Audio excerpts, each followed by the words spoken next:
For many workers, it will be a time filled with uncertainty and fear. Businesses from mines, except coal mines because they have to supply Eskom, factories and shopping malls are going to shut down. Workers in their millions will be required to stay at home for 3 weeks in line with a presidential decree to fight the spread of the coronavirus in the country. Now, on the eve of the country lockdown, the Department of Employment and Labour has cautioned employers not to make their employees pay for the national sacrifice with their leave benefits. We've been inundated with lots of calls from workers from the different sectors raising this issue of being threatened by the employers or forcing them to sign the leave forms taking from their annual leave. This is a national disaster, not created by the employees nor the employers.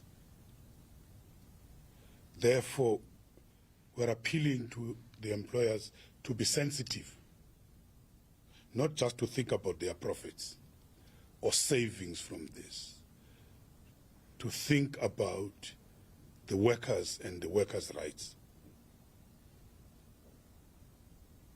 to think about human life.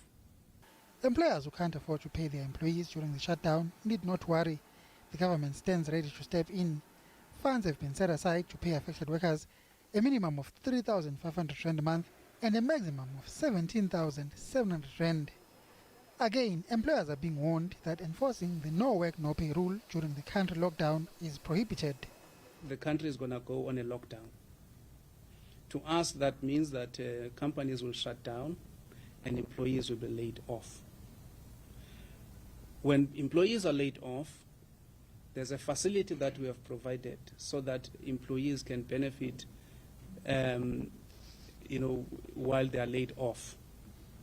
So we see no reason why employers, of course we encourage that employers who can afford to pay their employees must do so.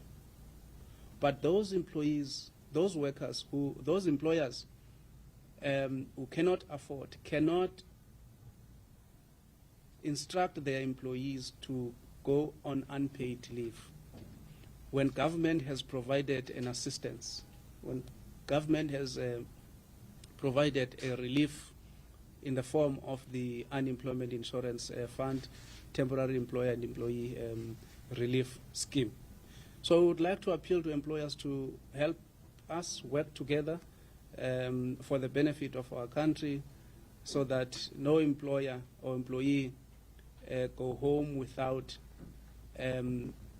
access to the salary that that employee would ordinarily have earned if there was no COVID-19 or if there was no lockdown as announced by the President. No one knows what will happen at the end of the 3 weeks. An extension of the lockdown by the President is not being ruled out. Bongani Mutu, SABC News.